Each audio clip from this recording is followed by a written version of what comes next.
Hey guys, Sean here with Vulcan Performance. Today we're going to talk about breathing and how breathing pertains to stability. So that's stability when we're squatting, we're doing pull-ups, gymnastics, any type of movement, climbing, anything where you're moving, breathing is the foundation of stability. And we're going to talk about that. So just a little bit about breathing. First is there's some common misconceptions. Whenever we're breathing, this is a negative capacity right here. So whenever you take a breath, your diaphragm is way up here in your rib cage. When you take a breath, your diaphragm actually declines down your rib cage, and at the same time it expands your rib cage as you're breathing in. When we're stabilizing, I like to think of this as a Coke can. The diaphragm's the top of the Coke can, the pelvic floor is the bottom of the Coke can. And with that, if you can regulate your breathing and stabilize your breathing, a lot of these little annoyances and issues you have may funnel themselves out. For instance, Piriformis Syndrome is often something that people have problems with going down. You have that pain, the muscle gets tight in the back, it kind of pinches down the sciatic nerve, and you have sciatica. Piriformis Syndrome shoots symptoms down the back of your leg. The piriformis itself is a pelvic floor muscle. It's the top layer in the very back of your pelvic floor, and if you can stabilize your breathing, you take some stress off of that piriformis, and all of a sudden, just because you learn how to breathe, you don't have back pain anymore. You don't have any pain going down your legs.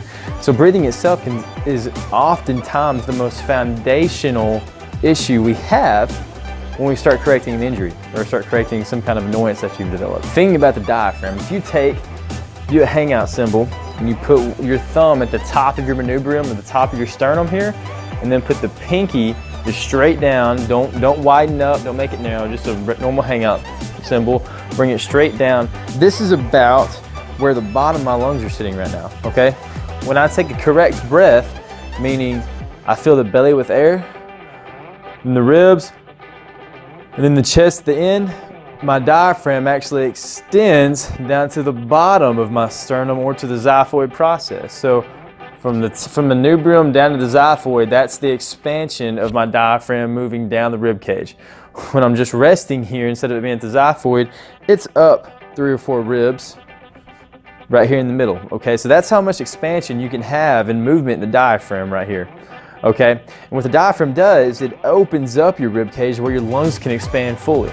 If we're not breathing through our belly, if we're not opening up our belly, we're missing about 1/3 of our tidal capacity. 1/3 of our lung volume, oxygen intake is decreased if we're not breathing through our belly. If we're just chest breathers, we're only using about 66% of our lungs, 2/3 of them. Okay, so just breathing properly can actually give you better performance because you're taking more oxygen in, you're breathing efficiently, and you're expanding your rib cage, you're expanding the Coke can, you're stabilizing properly as well. So long distance events when oxygen is required, breathing properly absolutely helps with that.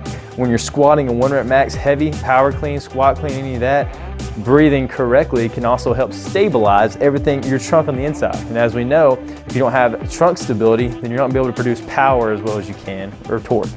So what does proper breathing and stabilization look like when we're hitting that 1 rep max squat? Okay, so here's my 1 rep max, the bar. I'm going to take it up, and what I want you to look at and notice is I'm going to do the incorrect form first, the one that I sacrifice my core, sacrifice my spine, sacrifice my breathing in, and look what happens to my back, okay? Because if I don't worry about my breathing at all here, and I don't worry about the stabilize, if I just go down, the first thing you'll notice is I have this huge thoracic arch, this huge arch in my back. Okay, I'm gonna step out a little bit. This huge arch in my back as soon as I go down, because my core's floppy, I have no stabilization here. And as I go down through it, if you look at my low back, I round big time. I never stabilize my core. So not only do I start in this huge accentuated arch, but I end in lumbar flexion because I never stabilize my core. Now the only thing I'm going to change is I'm going to breathe correctly, I'm going to stabilize with my core. So breathing correctly in a big 1 rep max squat looks like this.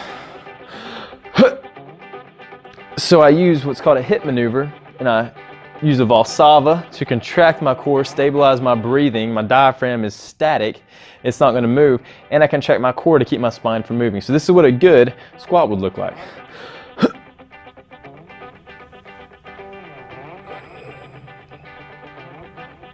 Okay, so I had my core contracted. You see my butt go back, but there's no arch developing at all, and as a result, it majorly decreases the butt wink that I have in the bottom of that squat. What about when we're having to breathe whenever we're doing 20 or 30 reps of squatting. It gets a little bit different. You can't hold a Valsalva the whole time, you will die. But what you can do, you can use what I said a minute ago, the hip maneuver. And this is a maneuver that a lot of pilots and pilots use when they're hitting a lot of G's in an airplane. What they'll do is they have to breathe, right? But they can't just release their core while they're breathing. So they'll take big, intense breaths all while they're holding, almost like holding their core in place. So it ends up looking like this.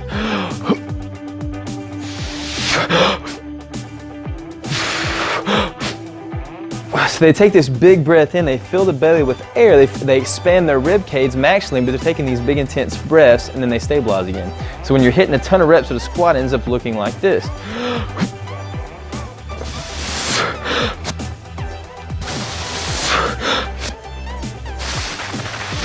Stabilizing the core the whole time. I'm breathing out on the way out. That breathe out contracts your core. If you want to find that out, just put your hands in your belly real quick and breathe through pursed lips. Contracts your core the entire time. See the same thing in gymnastics whenever you're doing a pull-up or any kind of strict motion, even butterfly, chest bar, any of those things. Whenever you do a pull-up and you have no core stability or core bracing, what you end up seeing is a sacrificed core and you're just pulling yourself straight up. You never really stabilize. But if I add breathing into it, that same hip maneuver, while contracting my core, pointing my toes, you will see a much more stabilized movement here.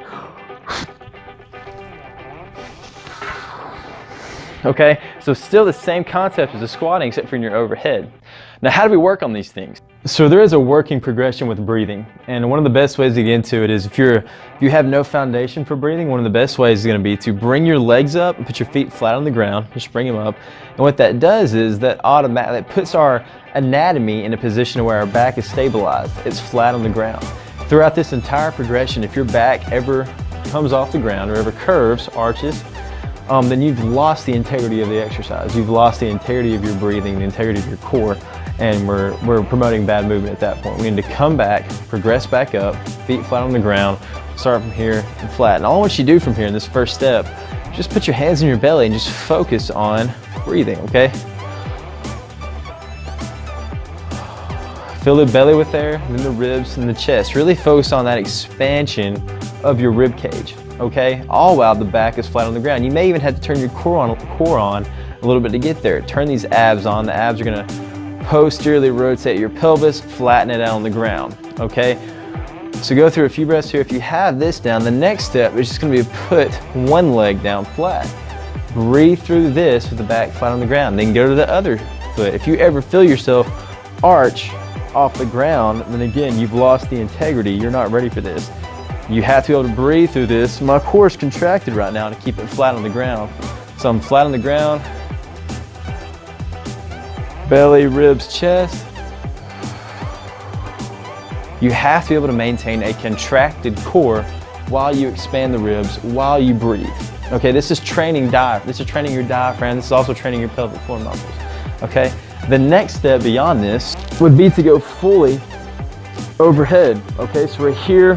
Our toes are pulling in a good gymnastics position. So we're here, my core is contracted, my back is flat on the ground. I'm having to breathe through this, so we're fully overhead. Filling the belly with air, chest and ribs. This whole time I'm having to fight and contract my core to keep it flat on the ground. If you lose it here, then progress back up, okay? And then of course other progressions from this is to get on a squat bar, to get on a back rack, squat it down, focusing on your breathing, not allowing that big arch in your back to occur. Same thing with a pull-up. If you're training for gymnastics, then get on the rig, hanging on the rig, breathing through it, trying to keep your core stabilized, and then adding pull-ups in. Same thing with squatting. And then you're at a normal squat progression where you're focusing on your breathing, but you're trying to build strength and add weight as you go, as long as you have proper breathing technique. Guys, we've covered basically breathing 101. What's the importance of breathing, stabilizing the core, and also how to progress into a correct breathing pattern while we get functional. Okay guys, have a good one.